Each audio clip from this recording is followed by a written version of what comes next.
Uh, it was 2 days ago, Friday, when I had my live talking about a few things. So there was a lot of different topics that I tackled because I hosted the top TikTokers in Uganda. And of course, it brought a lot of talkability, a lot of attention here and there. I'm like, okay, first and foremost, what I want you to know is my job as a showbiz person is to attract attention. Now, lesson number one, you have to understand the nature of the work you do. Don't just read books on the top. Mwina okuyiga bannaye naddala eno message ejja nnyo mu Abannayuganda balowooza nti mumanyi nnyo buli kimu. Temumanyi buli kimu. No. Please get this platform for me. Temumanyi buli kimu. No. Mwina okubeera careful. Mwina okuyiga okufumiitiriza. Please digest. Mwiga okudigesting ebintu. Babatega no batega, and you just proceed by gwa mu bintu.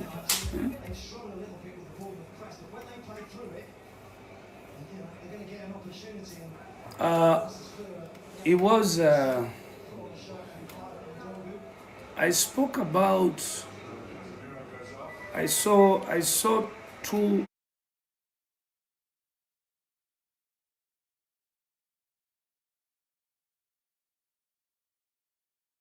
They called her fat and ugly.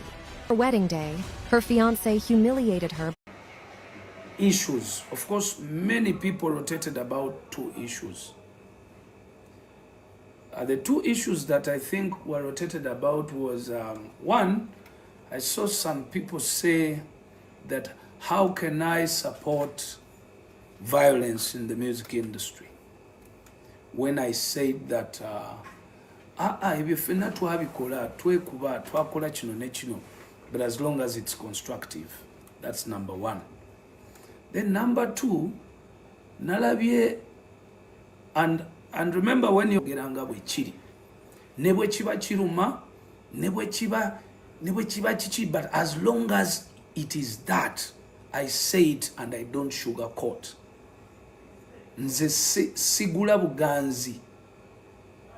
Love Bebe Cool, follow Bebe Cool, like Bebe Cool for him and his being genuine to things. It is a very difficult situation. But then I found that munsibo beranga, if in life you choose the truth, you stand alone. That's the first thing you should know. But by standing alone, always you're visible. Because everything you say in the truth will always come back to the many later on. The only difference is they will never come out and tell you, you know what, you were right. Because they are shy, they did not listen. Because they are glued their hearts, they are saying, how could he have known the truth? Because they didn't expect you to know the truth. They didn't expect it to be the truth. So they keep fighting themselves. I remember, I'll give you a scenario one time or some years back when I spoke about people who live in the diaspora vis-a-vis people who live in Uganda. I made a statement because a friend of mine argued out with me and said, because I didn't like the statement of saying when you go to Europe or when you leave and go to live out of Uganda, you go for greener pastures. That statement, ejawo patriotism y'omuntu. Your statement, Mbinyo, I argued that issue long ago. And today I'm very sure that everyone who lives abroad would rather live in Uganda.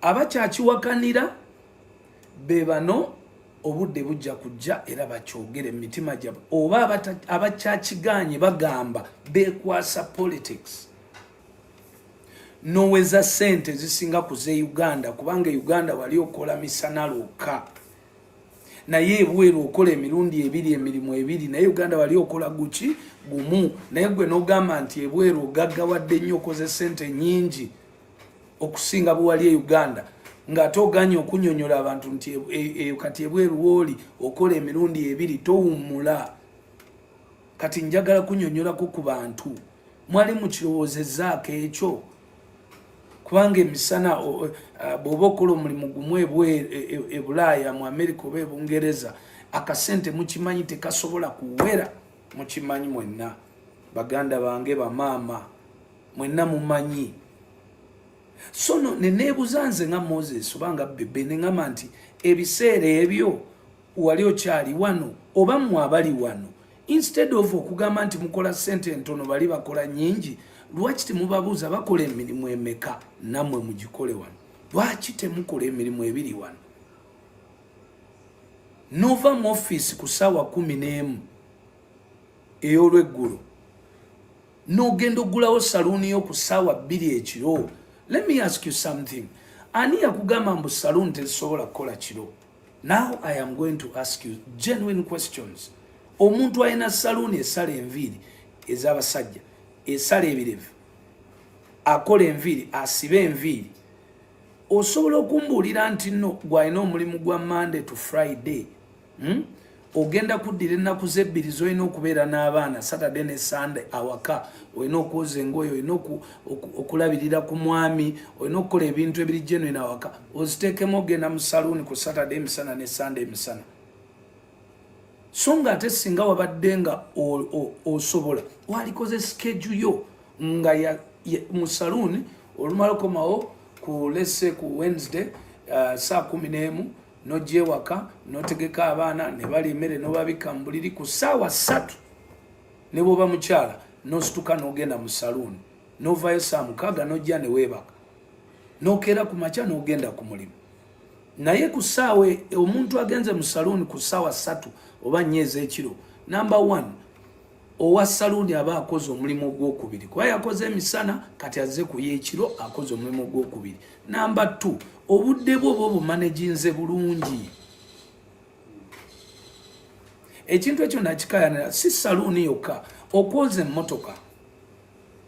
Lwaki gwe avudde mu office emisana ku saa 11 n'ogenda mu bbaala ku ssaawa 2 ku Friday, ku Monday, ku Tuesday? Because Uganda is a very good country.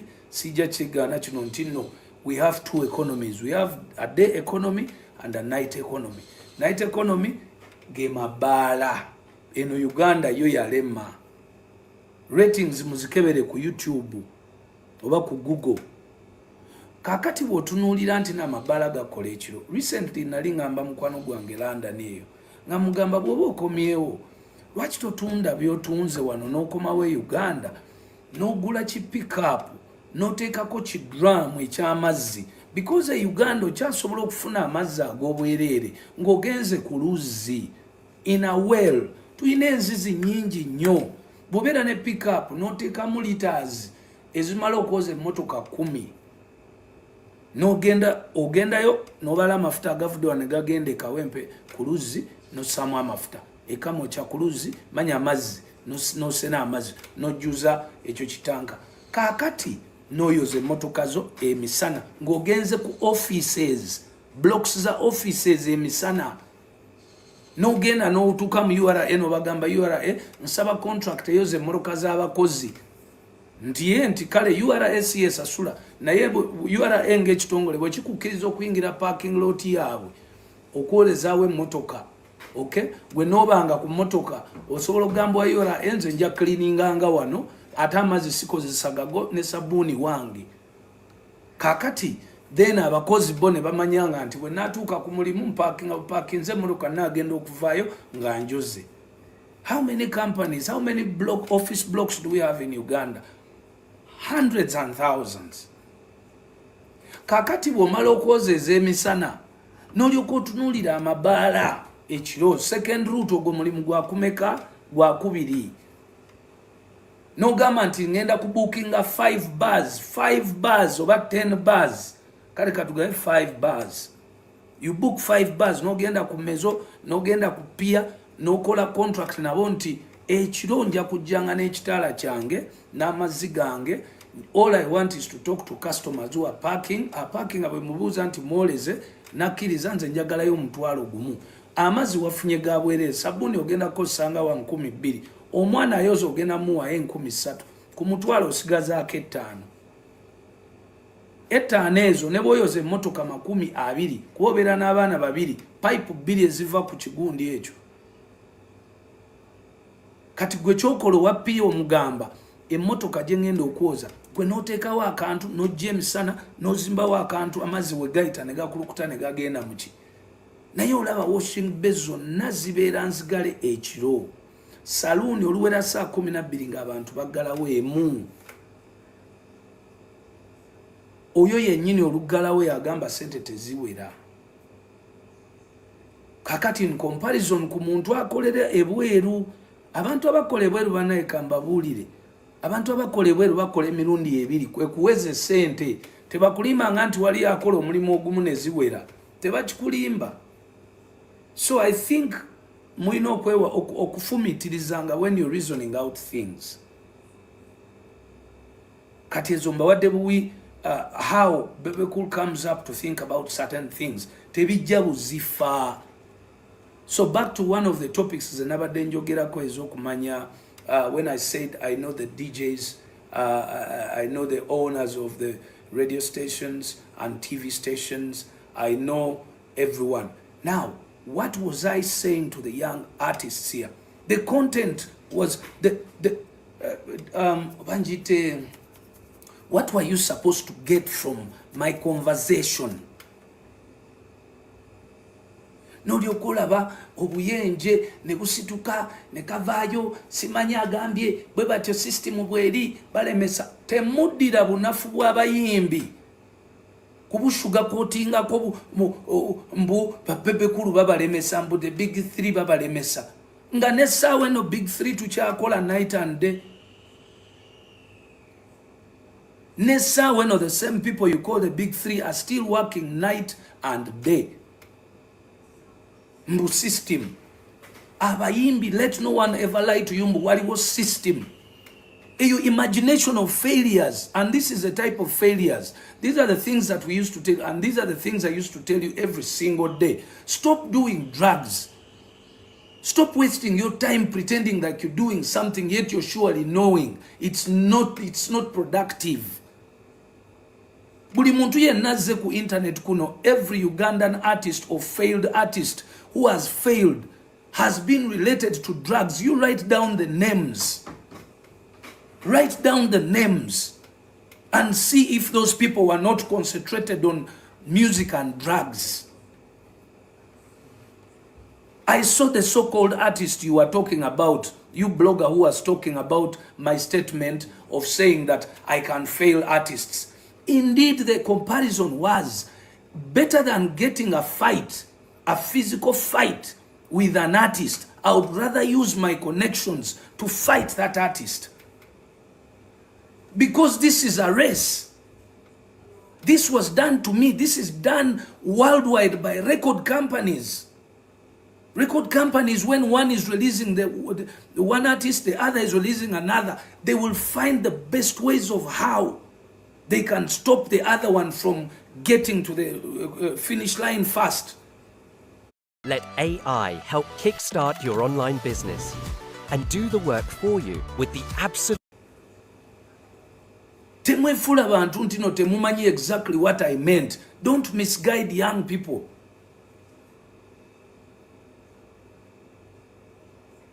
Record company A releasing artist A and record company B releasing artist B.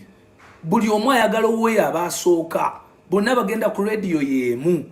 Kati record company A bwe banga ye yafunira DJ omulimu ku radio. You tell me, oyo DJ anakuba music wani? temwefuula mbu mumanyi nnyo mbu mwefuula ba-analysts. I know you're learning how to analyze, but don't misguide people.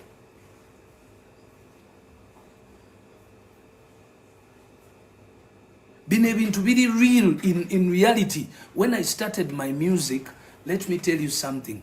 When Jose Chameleone came back from Kenya and came here, okay, I also returned after 1 year. When I returned here, I will tell you the truth. Chameleone and the people he was working with could not play my music. As simple as that. His friend DJs could not. And I will even tell you this one DJ that I got a job myself. Nakwata DJ Shiru ne mujja ewa Rota. Ne mutwale wa Elvis ngankoye okulwana ne ba DJ kwa bali tebakwa music wange. Ne ngamanze mu clubs zino, instead of fighting the DJs who are already there because they are not playing my music, because I see they are friends of Jose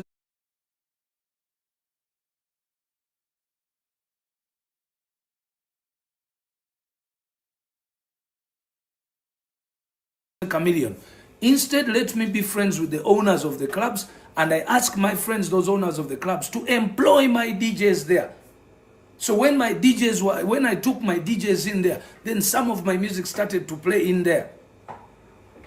So it was easy for me to tell my DJs who I had put in there that when you get in there, don't play Chameleone songs. You play mine, because the other DJs were playing Chameleone songs. How difficult is that? Is that really complicated? Common sense?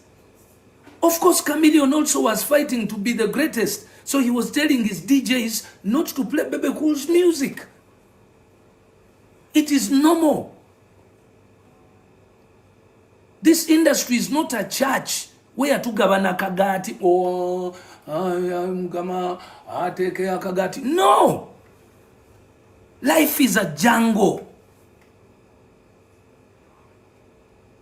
You know. That is what. Now, what was the context of what I was saying? I was saying, learn to make friends. Social capital. Omwana oyo yatuse ku stage nga tayido DJ na mugamba ninako oluyimba lwolumu. Naye bulire bigambo bye yakozesezza okuvuma DJ. Okimanyi nti ba DJ bonna balina association. Bwe baga nti tugenda kuba muyimbi tebamukuba. Mumulabyeko wano firimu nga babayimbi abakuba ba DJ, and you still ask yourselves lwaki abayimbi abo bagwa. Ba DJ bonna bekwata omulundi ogwo ne bagawe tetujja mukuba music we. Groups zaabwe ndi mu groups nga mukaaga. Sometimes I even feel sorry when I read certain things. And the fight by DJs batadde weyo, example je nabadembawa. That's why now you find that DJs are earning equal money, 80% the money the artists are earning, or even more money than artists now. Kwanga ba artists bali bayine jogeri kuba ba DJ. Ba DJ ne bekola mu omulimu. Six Stewart ayinza okubira Roger namga Roger. Gundi oyo yankubye. Oba Roger ayinza okulira gundi yakubye Six Stewart naga oyo sijja kuba music we. Akusirikira busirikirizibwa ati bwe batuleyo mu meetings zaabwe ku group zaabwe nga bagamba oyo mwana atemugira.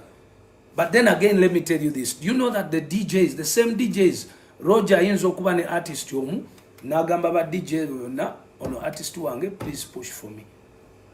So it is equal n'ekimu DJ oyo yennyini okugamba nti oyo artist yanvumye temukuba music we. And they don't. So is that rocket science really? Mumuli ku social media you're discussing Bebe Cool legend yagambi simanyi yeah. When I said it, I said something that you should have picked content from. Just because you have weak brains does not mean you just misguide people because mwogera. Be very careful. Ntino some of us who have good brains but tunava mu music tujja kudda wanonga tuogera. We will take your own jobs. Ate mwete musa kufuka bayimbi. Mwaba misleading abantu. Naife tuso kufuka ba TikToker. Because we already have followings. Mwino kuyigo kubera constructive. Ate namwe abantu mulekerawo nnyo okubeera nga ne mulaba bu clip webuti bwe basazemu. and you just take. Mwino okumanya omuntu wabeeredde ku TikTok live kitegeeza abaddeko hours and hours. We were speaking about just a few topics. I spoke for about 3 to 4 hours. How can you take something that lasts less than a minute, but that is what it meant?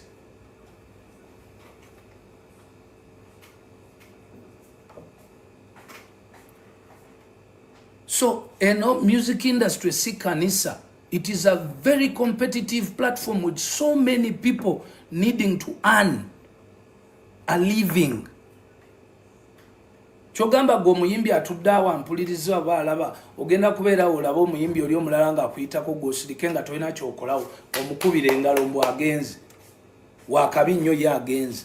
That's why temuyitawo. Nalabidde ddala a person on live saying nti kyekyabalemesa abayimbi abato kyekibalemeseza okubitinga babbebeku mbu the big three. What? No wonder you're a failure in life, you person who said that. I am not surprised. You're so petty. You're so petty like this. Era sikuvuma naye njagala oddeyo mu ndabirwamu weeyambule ng'oli wekka mu kisenge weenonyeko anything valuable between you, your life and your family. Okujjako okuzaala nti wazaala abaana era osabe Katonda nti nno okyuka kati oba redirecting a mindset. Because you're arguing out a person who is a million times successful using his formula, while your formula that you think was right has kept you below. What is wrong with Ugandans for not understanding that a person who lives a better life than you made the better decision than yours? It means he understood more than you did. It means you have to learn from him rather than attack him. In Uganda, this is a country where those who don't have abuse those who have. This is a country where the unsuccessful attack the successful, telling them they are unsuccessful.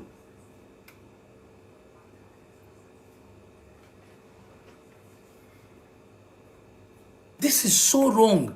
Era nze nwananya abavubuka muleme kugenda na mentality zabo ababatiisa. No, the formula is one. When you see a person who has made it, mukope, genda awo. Muve mbana baba buzabuza mbu music industry erina system, mbu they fail people, mbu no, simanyi Illuminati. Guys, I was in Nairobi with Jose Chameleon. We slept on the floor. Netwebike akagundi twagabana n'engoye z'okwambala. Bombo clat when you come and sembo Illuminati nga gwe waliwa ne Uganda nga webaka mufaliso ne blanketi nga bakuwa chai nga ffe tutambula kwa Afia Center tukola tunonya gwe joyita Illuminati. Well, if that is Illuminati, then forgive me, I am Illuminati.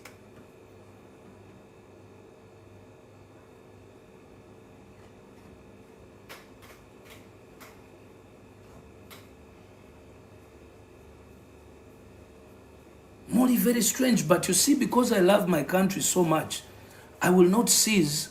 I don't, this life today goes against a few things with my management, but unfortunately, life is beyond just career and management. Life is life. Life. You will understand when your career stops to mean anything, that it was important for you to put a tafari on your own people in your own country for the betterness of your own people.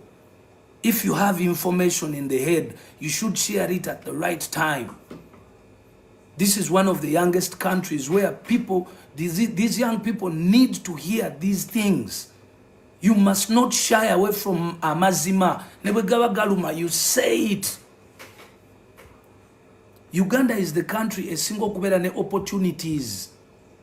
That's why Uganda, anything can be done. Fetu supporting abayimbi okuva mbuli nsi yonna. When has a Ugandan artist ever gone to any country and been supported and become a star? But every single Nigerian artist who has made it worldwide has come here before they are big, and then they get that big audience on the picture. They become big in the UK, they become big in the world. How comes it is not happening the other way around? Because it is the Ugandan who hasn't found the formula. Mwe mukyatusko tuzze mabega.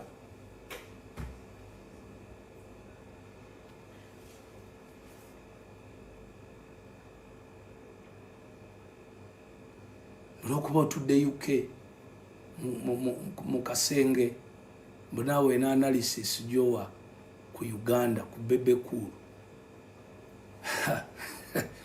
Young man and young woman.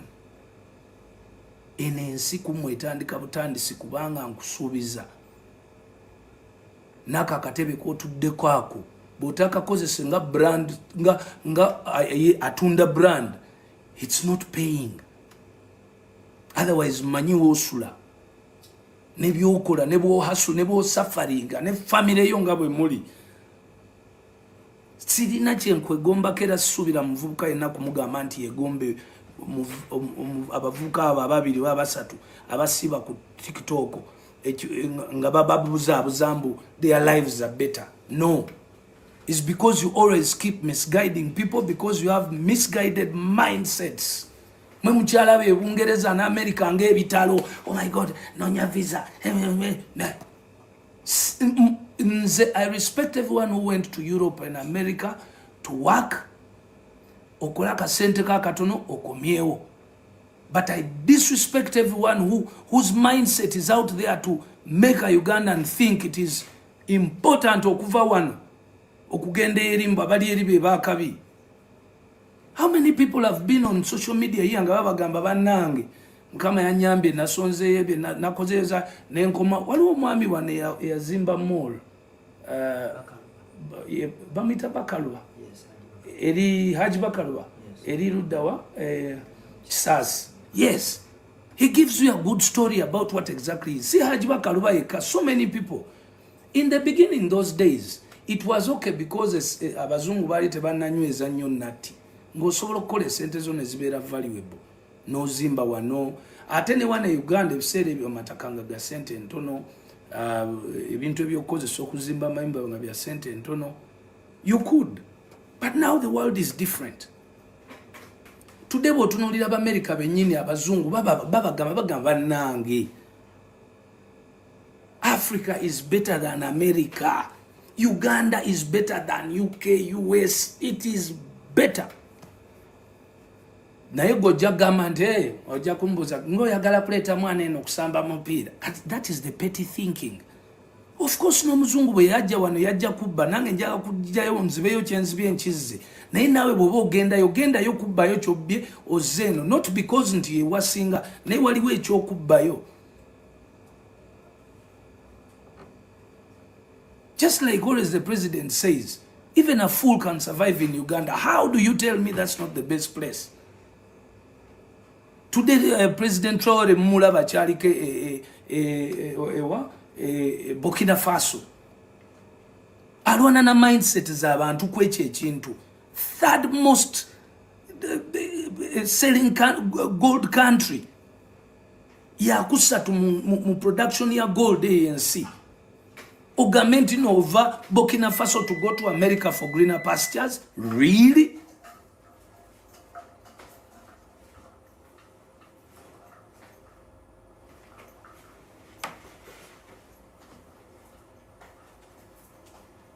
My best person today, and I had this argument with most of my friends in the US when I went there.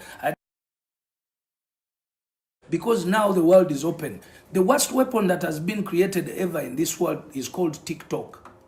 That is the mass destruction weapon that was created, and surprisingly, not even any bright white person or any bright black person could anticipate the dangers of TikTok. TikTok is as Americans went to Iraq pretending to look for weapons of mass destruction, a Chinese man was in America creating the weapon of mass destruction. The weapon of mass destruction is called TikTok. By basic information, you know that information is power. And if you're an American, or if you're a European, or anyone who is in governments in Europe, you should have known that the only reason you took over the world was because information was only kept to you, by you. The second you chose to allow information to flow, now everyone has the information, so that means everyone has the power. So Traore has the power, Museveni has the power, an African in Luwero, in Gulu now knows, because we get information from you. We now know the things. It's no longer like those days when you used to come and land and say, oh, all. I mean, there's two stations in the US. There's CNN and there's BBC. BBC is UK. There's what network is that? So you can see that all the programs that are programmed on those stations are programmed to change with a narrative, with an intended narrative. The Democrats are on this station. The Republicans are on the other one. So everyone has a way they build the mindset of their supporters to believe what they are saying. That's why at the end of the day, Trump, oh my God, all Africans must thank Trump. That's the way to think. That is how to think.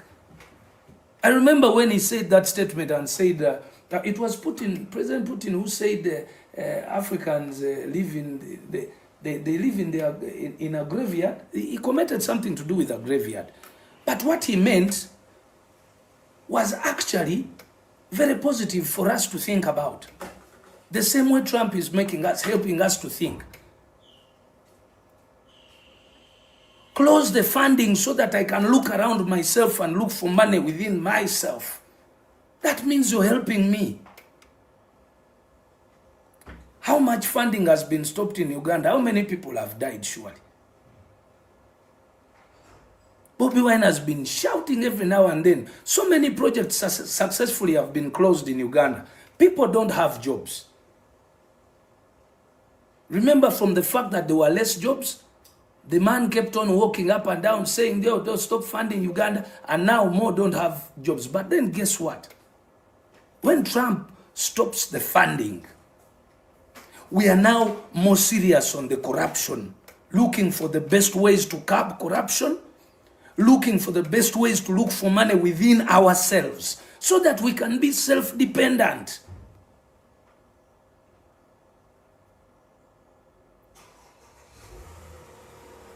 Kakati bw'osanga abantu abatasobola kulowooza nti ne statement gyenkola in music, or if you find people who can't think that even a single statement I make in music involves something, a narrative within the economy, political and social conversation within my head, I understand when you don't understand. That's why I say, ask, please ask.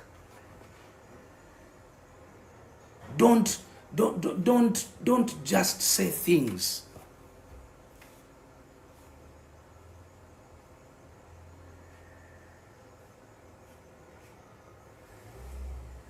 Some of us have been blessed to have the reason to have the opportunity to be close to leaders. It wasn't by mistake that I looked for my way closer to the president, or I looked for my way closer to politicians and these rich people and owners of the so-called radios.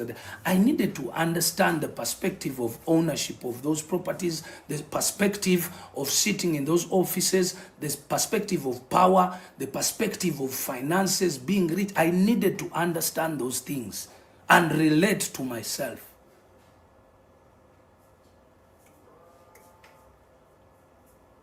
So when you come to discuss what Bebe has said, please watch.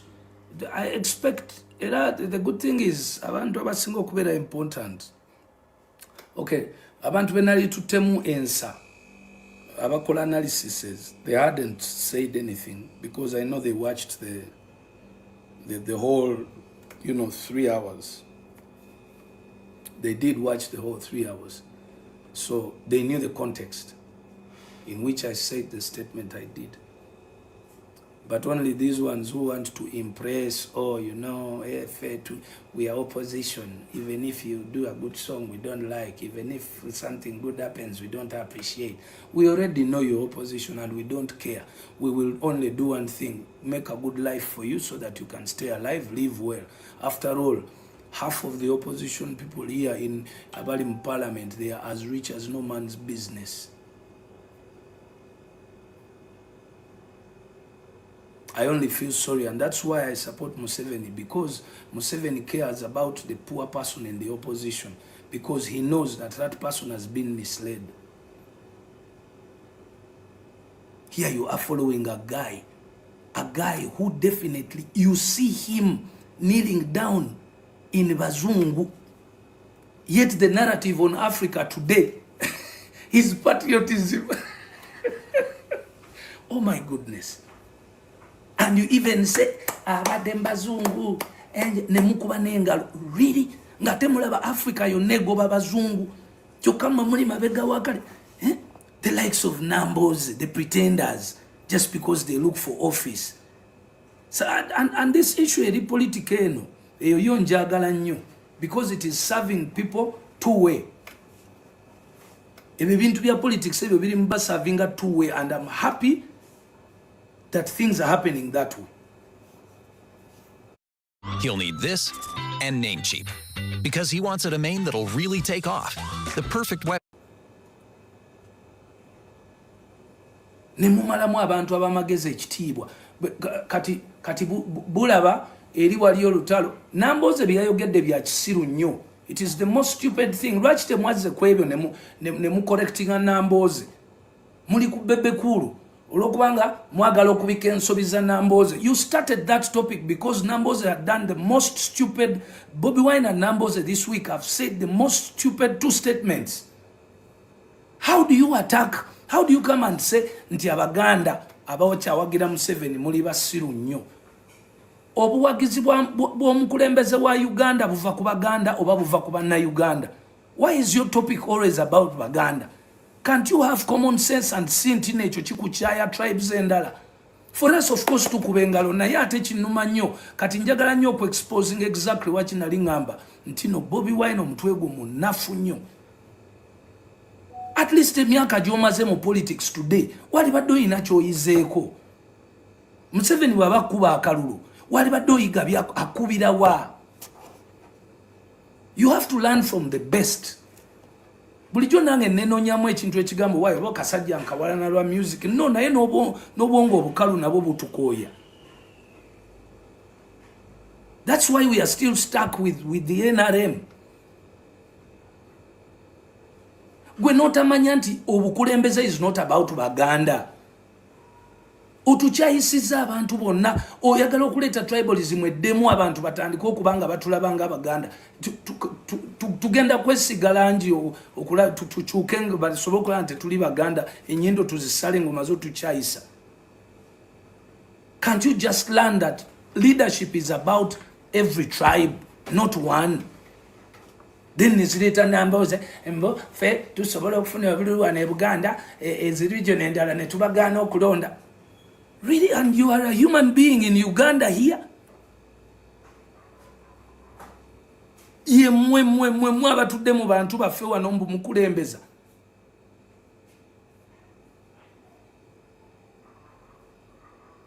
Ensonga lwaki have gone to the politics is because it is noob bloggers obwavuddeyo ne butandika okumisguidinga nga bukozesa statement yange okukavaringa mistakes ezakoleddwa mu wiiki zabadde bbiri eza nuupu. Omanyi this is how social media works. Okay?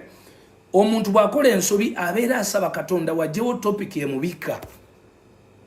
Kakati topic eyo bwebula ng'omuntu oyo akuba essimu agamba aba bloggers be nti mulonde ku ekyo bukibuzaabuze bwe kiti mukole bwe muti. If you really meant that Bebe Cool meant ntino ya blocking anga abayimbi, why didn't you play at least a clip of 5 minutes or 10 minutes of the conversation?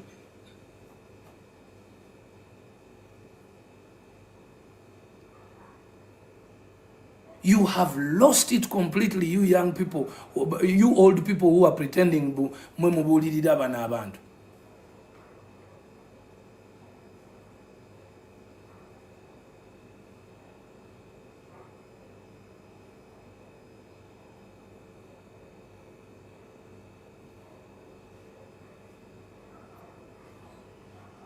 If you notice, there's been consistency in my position in a lot of things. Ndi consistent politically, and I'm consistent on ebintu byembera mbulira. Nebo zijjayo tewabangayo statement hiyo naje yali ekyuse mu kamwa kange. Kwanja nyensi yange. And I want people to understand. Ne music yono nalibadde namuvaamu mbabulira mazima, because I see where also a percentage ziri. Now that I know the music muzibu nnyo, ensendala zituleka, tewali muyimbi muto agenda kusobola competinga ku level competing bwako kati. Ekigenda okubeera wensi yaffe bajja gifulanga yo ya welcoming all the stars who become big, all the African big stars are becoming a big munsi, nga ffe betulinda ne tuteeka na lugogo ne jula yonna yonna. Nga ffe tetulinayo waffe asobola kugenda, kubanga kati music ali so expensive. Kati bana abaana abata baliwo banakola batya albums zino n'ennyimba ezo tebasobola, balina kola kamukamu. Kati bw'oyagala Bebe Cool ate ku ssaawa eno nga yasobola okuteekamu ku kasente ate naye aveeyo, then kati industry n'atuuka ddi okukolayo album.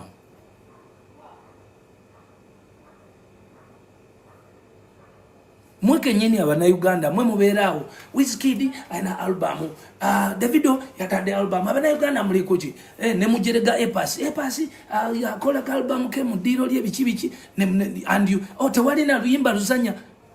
That is you. Kakati ate Beba afunye ku sente asobola okwaccessinga funds esokola album, ate bw'agikola ate nti oyo baganya bana ate okuvayo bali badde lwaki bali badde bava mu music nga bali legends nga simanyi bakwina record label. Who told you to make a record label? You just need to be old. You the young one, why can't you make one instead?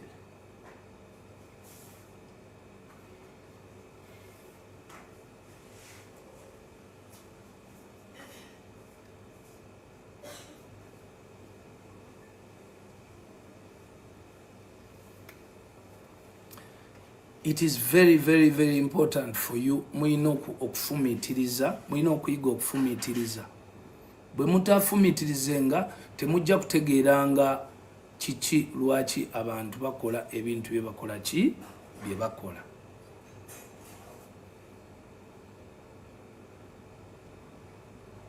Ate nabagambako dda nti obwongo bw'omwana omuto tebusobola ku digestinga bintu kwenkana bwongo bwa muntu mukulu.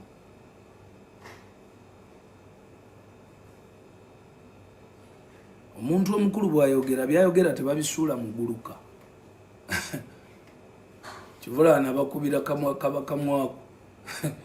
Kati waliwo ne gwe nalabye yakuteeyo statement n'ateekako akayimba kabakamwako. Kikola positive two way.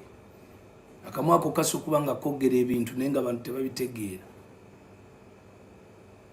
So mwabadde bagezaako okuddira topiki ya Bebe Cool mu gifuule nti ebika mistakes za Namboze neza Kadingo.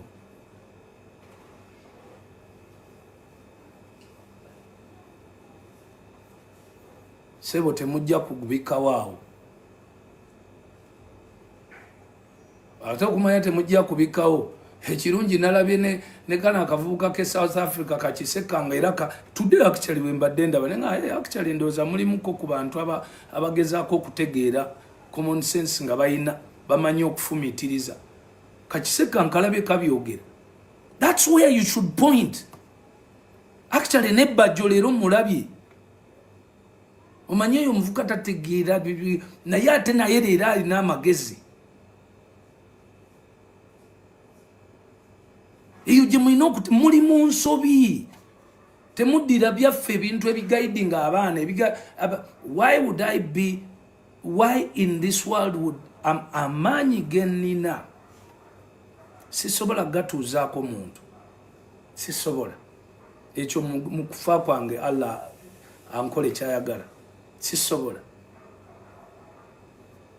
cause already nebe nwana nabo banafu yenze nkyalina gwe nwana naye musically no one. I'm doing musical wange like nothing. My job is to only support the Ugandan artists to see how far can we go. Illusion in your mind obunafu ekugwako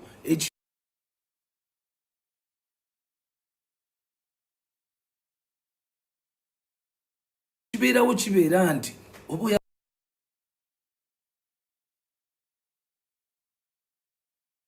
oyagala kuddayo eri ewa Katonda wabadde atudde ngozaako.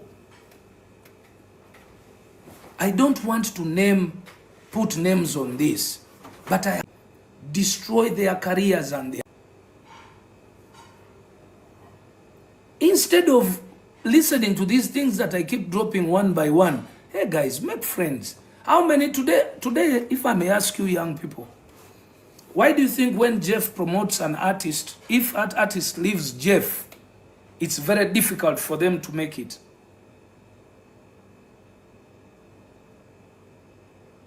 Why do you think so? It's because you refuse to understand what is Jeff's strength. Jeff of radio stations. That is his strength. So when he gets an artist, he just keeps taking them back in his social capital.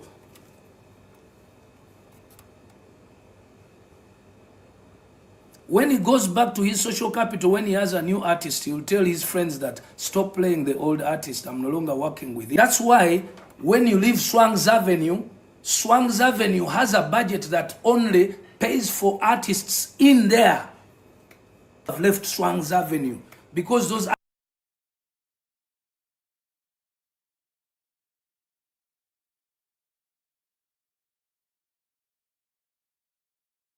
so Swangs Avenue as a management or a record company will go and say, "This now load these new songs." It is as easy as that. That's what I meant. So as an individual artist, I can do the same. That I was supporting so and so, but now I don't. Please, Dave, please play so and so.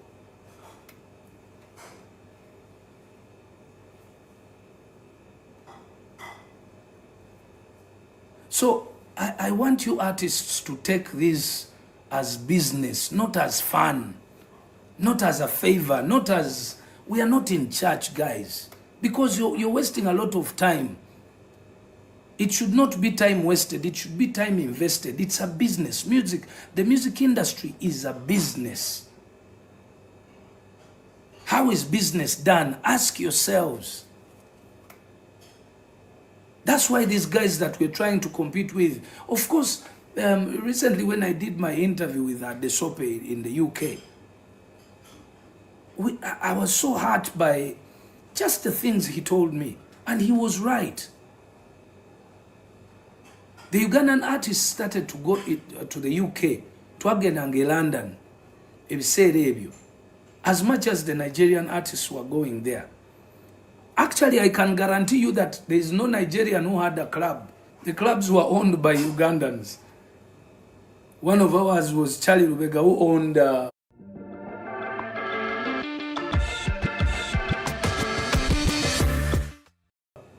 it was called Paya. Yeah, Paya 1 and another club in London. And even the Nigerians were having their nights in there. But there is no single Ugandan artist bwe balinga batutwala agenda ku Friday ku Lwokubiri na kola media tour mu UK.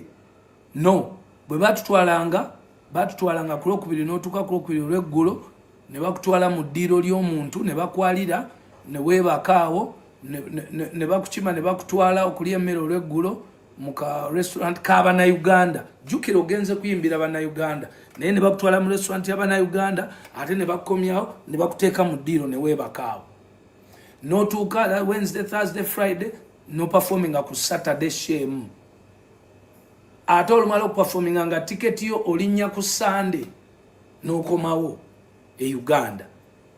Nga basically what has happened is ovudde Uganda Uganda n'ogenda e London n'otukira mu nyumba y'omuna Uganda ne weebaka blanket y'omuna Uganda n'ogyebika n'ozukuka n'olinya ku stage n'oyimbira omuna Uganda n'osituka enkeera n'okomawo Uganda. How do you become international? Omusajja yambuza n'angamba, bebe, this is what the Nigerians did at that time. When they had a show here in the UK, they came in a month prior. And then they went to every possible radio station that they could be given an interview. And all possible clubs. Nga bakubamu 1 minute nayogera ngenda kwera ne show yange wano nakubayoka even MCs and DJs could nga babagamba, you know, we have so and so, he'll be performing on this date on this venue. Bone ba building kati agenda kuita mu mabala nga 100 before his main show. Ngogenda kulanga buli bala je abantu 15 so when they start to open venues zibanga abantu bajjanga bangi nizigenda nga zigaziwa kati atenga ne ku radios their names are getting to be known.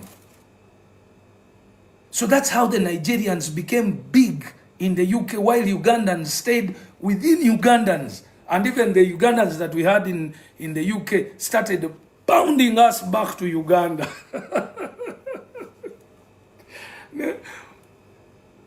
And yakuwa business class obato yagala lekayo nga kwegamba ne batandika twist zatalanga ebiyenje waliwo benalaba baba collecting ango enkota.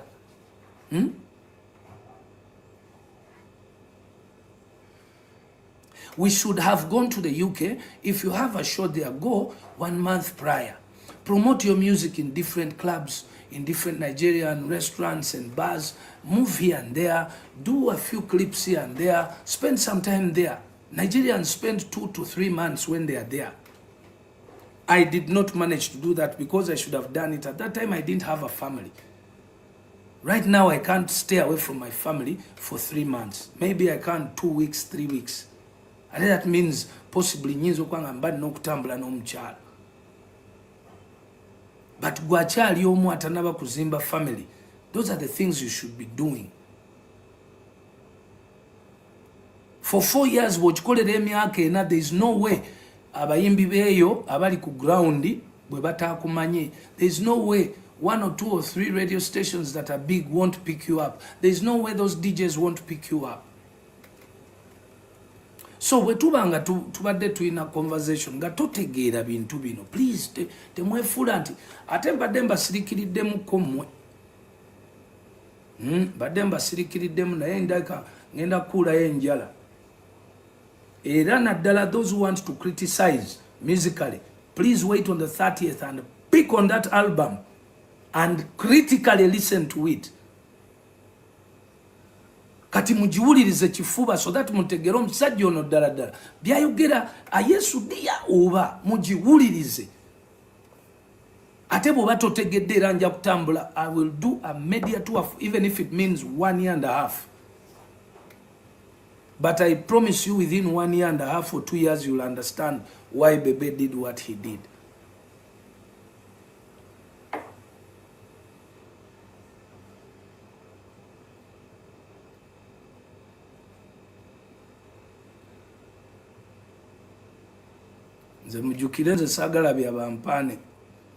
I am not a seeker of public sympathy. Forget it.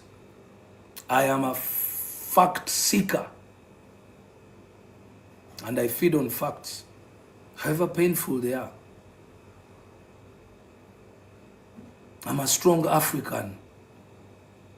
I slept on the streets in Nairobi. I had a home in Uganda. And you're here telling me that Illuminati, but there is a system in Uganda, but Big Three, but take our system. Ngapaka sawa zino nchatoba. Paka sawa zino nchatoba.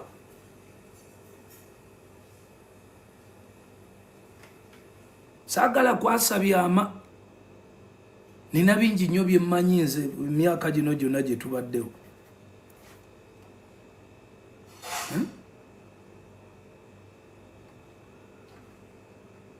So I spoke about, there was a question that was given by one of the bloggers asking me about the fights.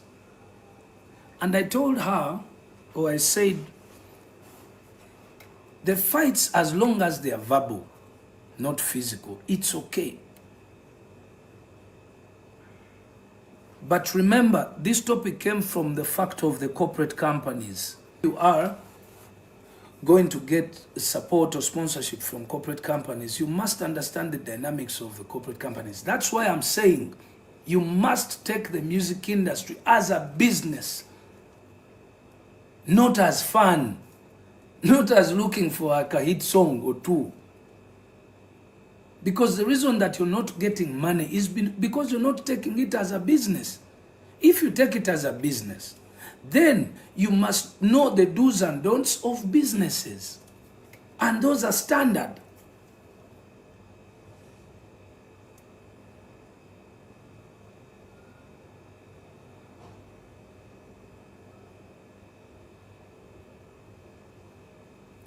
Those issues are standard. Bw'ogitwala nga business omanya corporate companies okurelatinga naawe. Olina okuba nga oli muyonjo. Yes, zifubye okutusupportinga despite, because the jungle world that we came from in Nairobi, we came nga abakongo batuwa obweru, waba Jamaica wachi, ne babeeramu ne kabambi. Ate n'ebiseera ebyo, abantu ba Uganda bali tebanategeera nnyo ku analyzinga na ku scrutinizing companies. For example, I'll give you a good example. Singo muyimbi omwavayo na attacking abakazi, the person of a woman.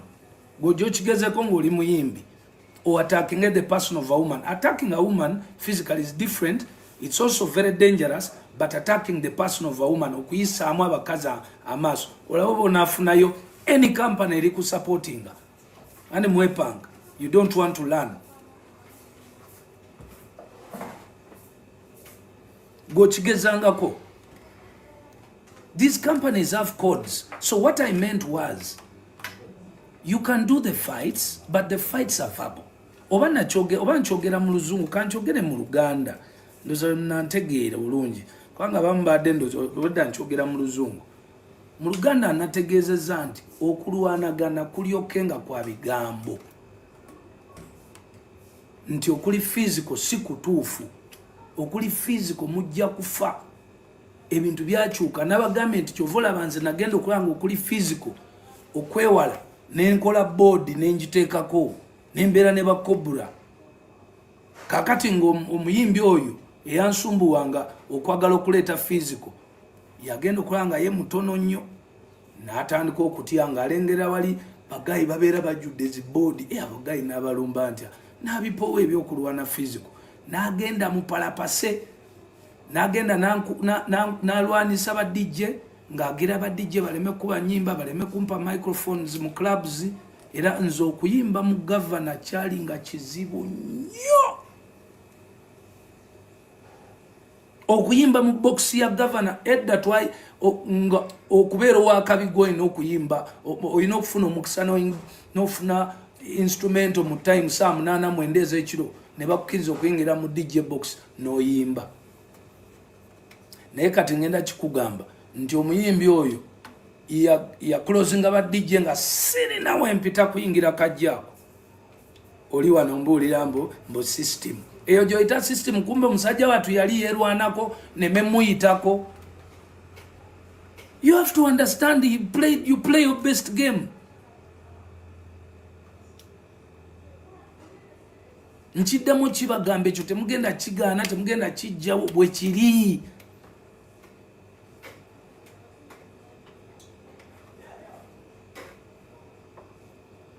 Kakati ngenda babuuza. Ngenda bawa best example yabaddewo namboze byayogedde.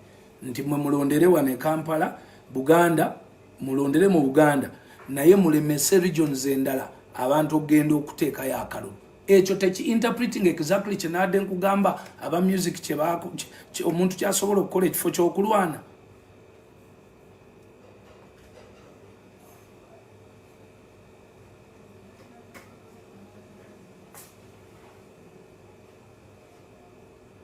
Okay, let me speak English. Maybe I don't want all my international people to get lost. Because I see they're asking me to speak English, indeed. So, my fellow Ugandans, let us address things. Let us sit back and think deeper. You stop thinking that we don't, because you stop disliking Bebe Cool because he supports Museveni. Can't you see that his life is better? Is better than yesterday?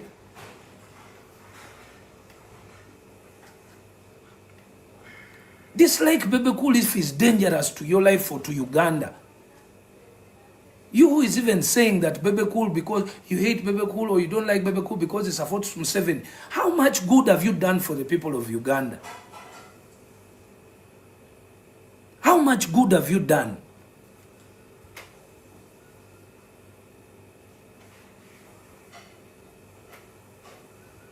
Instead of teaching people how you've made money, how you've made a good life, you still want to keep Ugandans who are poor behind the line of poverty so that they can keep voting for you.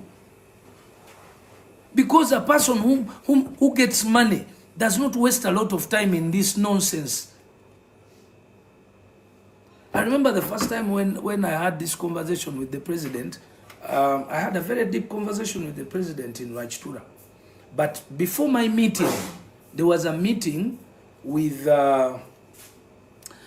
some very, very big people, very big ministers, there were many. And you know, at that time it was immediately, we had been done with the elections about 2 weeks. So, I had him making a very big argument because I was seated just next. I get the opportunity sometimes to sit close. And he was telling these people that I don't want to hear political issues 1 month or maximum 3 months after the elections. I want now to focus, let the people of Uganda focus on economical issues. But I can promise you it's only in Uganda where someone, a politician on the opposition, wants to keep people discussing Museveni for 5 years until the elections. 5 years! Okuva kalulu kaliwe kagwa. From the last election, the opposition wants the people in the opposition to stay discussing Museveni for 5 years.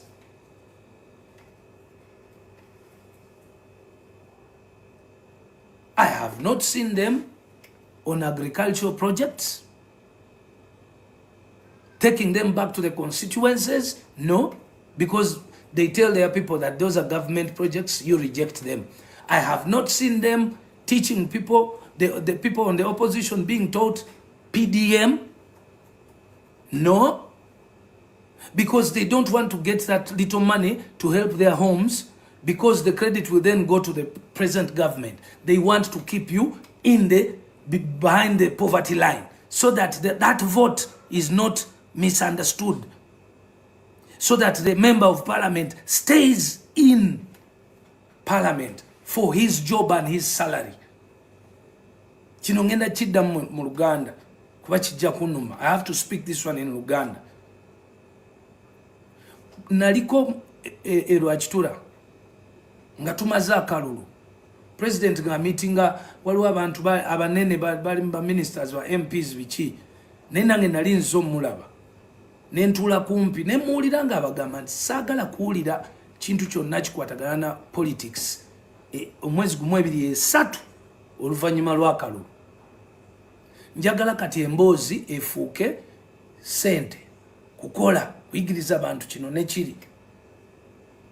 Nga kyali agamba nti kiri very wrong and dangerous and inhuman okuyisa abantu n'obayisa emyaka 5 ng'oli mu kubalingiza politics mu mutwe banaakola ddi banaayiiya ddi when will they work or when will they focus on business? That's why you find all Ugandans now, everything that happens, they interpret it politically. Even their own mistakes, they interpret them politically. I swear to the living God, most Ugandans who left Uganda to go abroad, you check in the embassies the reasons they were giving. Visit, tour,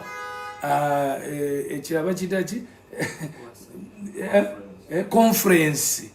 None of them ever said that I'm running away because the country is bad. And I'm very sure the visas would have been given.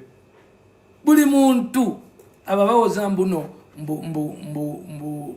abawoza nti jamukola ebyokola abawoza mbu greener pastures bona bagamanga visit tour school.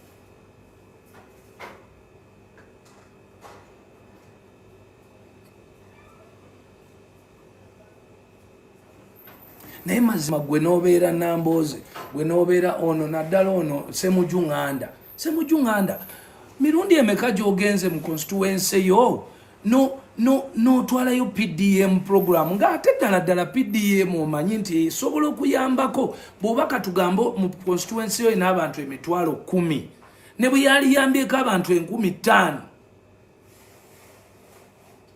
mirundi emeka gy'oyise meeting n'oteekako abantu batuule bafune miliyoni emu okimanyi nti nno 8 ku 100 Abannayuganda bonna oba lese tuli miliyoni 45 naye miliyoni 4 ag'Abannayuganda buli muntu bw'omuwe miliyoni bw'abanga abeera mu byalo asobola ogikosa n'akola ssente miliyoni emu. Mfolowinze president ng'atambula ng'akebera enkoko embuzi akakasolo k'eggwanga kesijja kwogera abakalunda nga bonna capital kakadde ye bannange mwe mukimanyi nti no mu Uganda half of the Ugandans ekitundu ky'Abannayuganda basobola okusurvivinga a week ku mitwalo 3 wegit oba mukimanyi nti mu Uganda mukyalimu abantu ng'asobola okugula emmere ya 1,500 oba 700 shillings a plate of food in Uganda today. Nti omuntu bw'omuwa omutwalo oba omuyambye ennyo oba mwe mulowooza byakusaaga.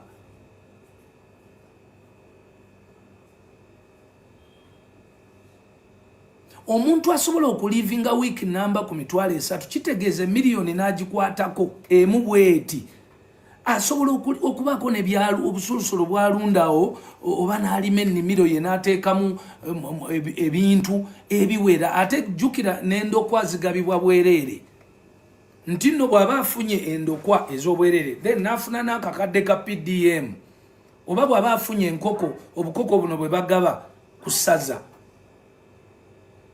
naye ddi abavubuka abasajja b'opposition bwe bakutte programs ezo ne bazitwalira ne bazinyonyola abantu oba ne bayamba abantu ozifuna bo kye bakola bamala emyaka 5 years nga bablockinga obwongo bw'abantu mentality nga bagivuga baginyiga ereme kufuna kakadde ako ekalabe bubi so that basigaleyo mu bwavu basigale nga bakyalonda bano mu parliament. So kyovola abantu nno nategedde lwaki yes kyovola banategedde lwaki akazanyako ku convertinga kye nabadde njogera ku Friday bakikyuseemu narrative okubika ensobi eyakoleddwa abakulembeze baabwe. Mwete mulowooza nti tuli basiru tutegeera guno omuzannyo gwa social media nze ngubaddemu ndooza kati ngenda myaka Facebook kozi yasookawo ku social media 2008 nga nze nnyingidde nze kabaka ndi omu ku basinga okubeera tricky ku social media najoininga 2009 we najoininga social media nga naawe agezaako okuanalyzinga nga ne mu lubuto lwa maama wo tebannakulowoozaako kati gwe mbojje okyusa akaboozi kange ate saaliko myona kubijustifyinga but sometimes it is important to expose these wrong mentalities. Wesize ebizigo wenna omasa otaddeko lip balm mboyogera oli UK. Be very careful fe tutegeera Uganda tekyali eri. I told you earlier, information is power.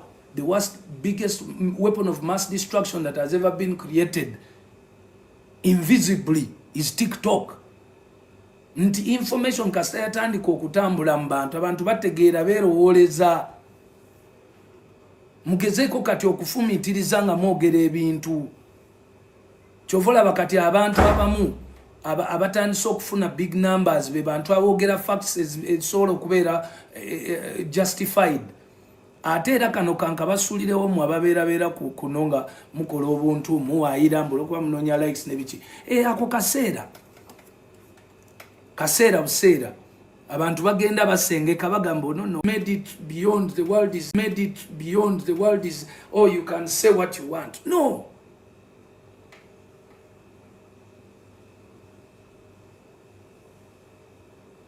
It's okay, you do platforms. We are very happy in Uganda when Ugandans get employed. Noliranga kasuko bafunayo 10 oba 2 omwezi. It's okay. Your government tyali kwagalizo getting paid. But you have to be very careful how long. Kaba bana kutegeera nga tobeera na facts, gobeera mu byakutta bulamu bw'abantu, oyogerera ono kiri, oyogerera oli kiri. Better fact checking. Ogaye audience yange njagala kubeera nayo paka ddi. Oba bwe naagenda nadda wa banandaba batya. Banantwalira mu kifaananyi ekyo kye nakolanga.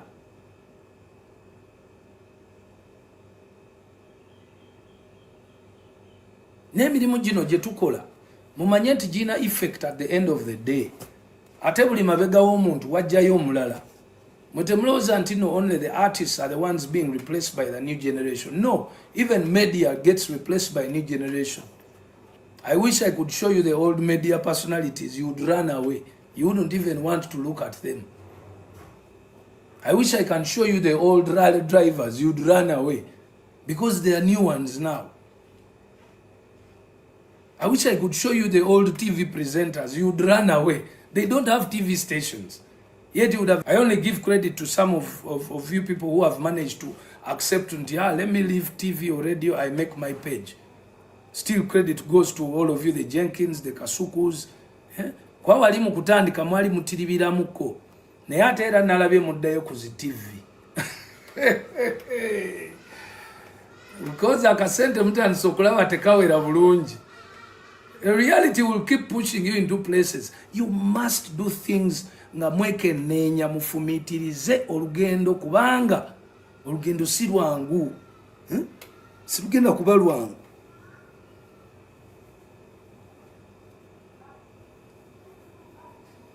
Sendi nze ndowooza kugoba yakuwa ekkubo concept gye wali badde okozesa oba gye mwali badde nga mukozesa nti wakugoba ku radio ng'okola eyiyo radio naye ng'okozesa concept esigala nga abawuliriza abo tebali kukyawa kuba eno bannayuganda balungi bakyamuka bafolowinga bwe bamala zwi nga bagenda naye bw'obeera ng'olina content ate banaye bannayuganda bano bazibu nnyo. You have to be very careful with Ugandans. Bawana, they can uplift you, but they wake up one morning and see no value in you, and then that's when you can understand that this world can pounce. So misinforming people is a wrong thing on social media. But anyway, everyone has his format. Yono ya lugambo, yoli ya kuwairiza, kati mwabawairiza. Be very careful. So, I want to njagala kufuna yoko ku bantu nyumyemuko. Ebo sagala kumpa babulijjo abange. Njagala ompe randomly oba olabako ab'obukofiira obwa ready oba olabako baani. Njagala just normal people to have a chat. Please bring attend jagalanga oli video nga alaga face sagala omuntu atalaga face. Don't forget that my album will be coming out on the 30th of May. Break the Chain will be coming out on the 30th of May. It's a very, very dynamic album. It has so many genres of music. We've taken some good time to do it. So it's going to be, it's going to challenge the thinking of the people. Mm-hmm.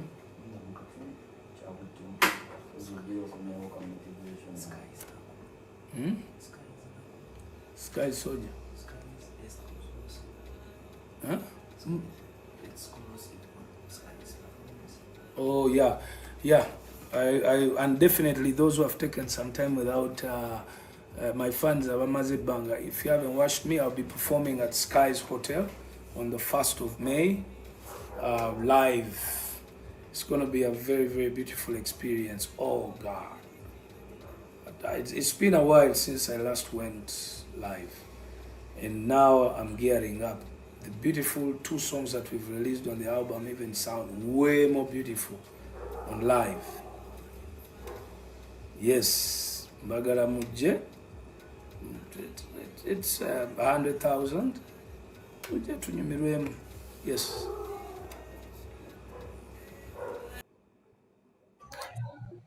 Hello? Hello, Top Rasta. Yes, I know. Yes, I want to see this. Now only